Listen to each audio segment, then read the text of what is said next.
Bill आखिर फकर जमान को central contract से फारिग कर दिया गया है पीसीबी की तरफ से। देखिए, पीसीबी ने दो टीमें आज अनाउंस की है। एक जो ऑस्ट्रेलिया के अगेंस्ट इनका टूर है और दूसरा जो जिम्बाब्वे के अगेंस्ट टूर है। तो इन दोनों टीमों में फकर जमान को जगह नहीं मिली है। हवाला दिया है पीसीबी ने उनका फिटनेस टेस्ट और उनकी परफॉर्मेंस। तो देखिए, चार गलतियां हैं फकर जमान की। एक उनका फिटनेस टेस्ट, और दूसरा उनकी परफॉर्मेंस, और तीसरा जो है वो उन्होंने बाबर आजम के हक में ट्वीट किया था। और चौथी जो गलती है वो पीसीबी के डायरेक्टर के साथ उन्होंने कुछ मिसबिहेव किया था। मिसबिहेव नहीं, उसने सच्चाई बोली थी जो थोड़ी सी कड़वी थी, और पीसीबी को वो सच्चाई जो थोड़ी कड़वी लगी और इन्होंने इसको सेंट्रल कॉन्ट्रैक्ट से फारिग कर दिया है। देखिए, ठीक वैसा ही पीसीबी करने जा रही है फकर जमान के साथ, जैसा एक जमाने में रमीज राजा के दौर में किया गया था मोहम्मद आमिर के साथ। उसके बाद मोहम्मद आमिर ने रिटायरमेंट लेकर वो आज लीग्स खेल रहे हैं। बहुत ही अच्छा बॉलर खोया था पाकिस्तान टीम ने। उसके बाद से उन्होंने मोहम्मद आमिर को वापस लाया, मोहम्मद आमिर ने परफॉर्म किया। उसके बाद मोहम्मद आमिर फिर से अपने रास्ते से चले गए।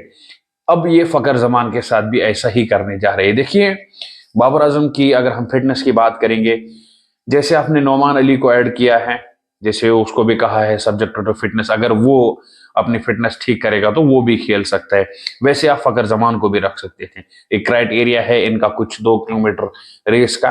अगर आप थोड़ा सा समय देते फकर जमान को, भाई आपको हमने सेंट्रल कॉन्ट्रैक्ट में डाला है, आप अपना जो फिटनेस है, फिटनेस टेस्ट है, वो पास करके आ जाइए खेलने के लिए। लेकिन पीसीबी ने ऐसा नहीं किया। और दूसरी बात अगर हम करेंगे फकर जमान की परफॉर्मेंस, परफॉर्मेंस कभी इशू नहीं रही है फकर जमान की, क्योंकि फकर जमान जैसा बैटर है वो सब जानते ही है। 2023 में जो आपने हमारे यहाँ भारत में वर्ल्ड कप खेला, उसमें अगर आपकी कोई थोड़ी सी भी इज्जत बची हुई है वो फकर जमान की उस एक इनिंग से, जो आप अभी भी झंडे उठा के कहते हैं कि हमने न्यूजीलैंड को हराया था इंडिया में, और वो मैच अगर किसी ने भी आपको जिताया है वो आपको फकर जमान ने जिताया है। फकर जमान ने बहुत ही अच्छी बैटिंग की थी उसमें, और अब फकर जमान को सेंट्रल कॉन्ट्रैक्ट से फारिग कर दिया गया है पीसीबी की तरफ से। उसके बाद अगर हम बात करेंगे बाबर आजम के हक में जो उसने ट्वीट किया, उसने कुछ ज्यादा भी नहीं कहा था उसमें। उसके बाद शाहीन ने भी ट्वीट किया, उसके बाद हारिस श्रोफ ने भी ट्वीट किया, लेकिन हारिस श्रोफ के अगेंस्ट आप लोगों ने कोई एक्शन नहीं लिया।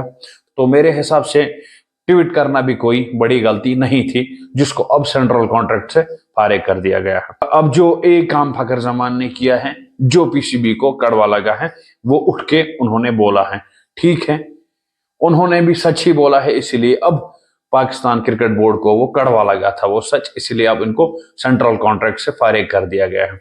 जैसे आप लोगों ने मोहम्मद आमिर को खोया था, वैसे ही अब आप फकर जमान को खोगे। देखिए, हारिस रूफ की परफॉर्मेंस अगर आप देखेंगे, 80-80, 90-90 रन वो खा रहा है।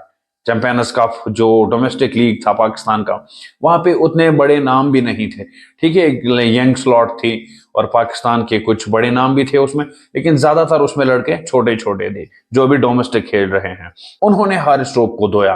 अब आप हारिस रूफ को ऑस्ट्रेलिया लेके जा रहे हैं, उसके बाद जिम्बाब्वे टूर पे लेके जा रहे हैं। आपने हारिस रूफ को सेंट्रल कॉन्ट्रैक्ट में डाल दिया, लेकिन आकिब जावेद जो एक तूफानी बॉलर था पाकिस्तान का, उसको सेंट्रल कॉन्ट्रैक्ट में नहीं डाला। उससे पहले जो इमर्जिंग एशिया कप हुआ उसमें भी आकिब जावेद को नहीं डाला। वजह क्या थी? अगर आकिब जावेद ने इमर्जिंग एशिया कप में अच्छा परफॉर्म किया तो फिर तो सवाल उठेंगे इसको टीम में डालो। उसको ना इमर्जिंग एशिया कप खेलने दिया, उसके बाद अब जो ये टीम इन्होंने सेलेक्ट की है, ना इसमें डाला है ना सेंट्रल कॉन्ट्रैक्ट में डाला है। यहाँ पे आप खुद देख सकते हैं कहां कहां से फोन आते हैं, हारिस रूफ को टीम में डाल दो, उसको टीम में डाल दो, इसको टीम में डाल दो, वो मेरे दोस्त का लड़का है उसको टीम में डाल दो, लेकिन जो डिजर्व करते हैं उनको आप टीम में नहीं डालते हो। मैं आपको एक बात लिख के दे देता हूं आज ही, जो आप लोगों ने फकर जमान को सेंट्रल कॉन्ट्रैक्ट से निकाला, जो लोग ये चाहते थे उनकी जीत हुई, लेकिन पाकिस्तान क्रिकेट बोर्ड की बर्बादी यहां से शुरू हो चुकी है। फकर जमान आपके पास की बैटर है। मिचेल स्टार्क के सामने आप सब लोगों ने देखा होगा T20 वर्ल्ड कप के सेमीफाइनल या फाइनल था वो, उसमें कैसे कैसे छक्के मारे थे लॉन्ग ऑन की तरफ। वैसे दमखम रखने वाला कोई बैट्समैन नहीं है आपके पास। आप लोगों ने फकर जमान को निकाला सेंट्रल कॉन्ट्रैक्ट से, आप लोगों के लिए शैम है। ये क्रिकेट बोर्ड बंद कर लो और कहीं पे जाके काम कर लो अपना।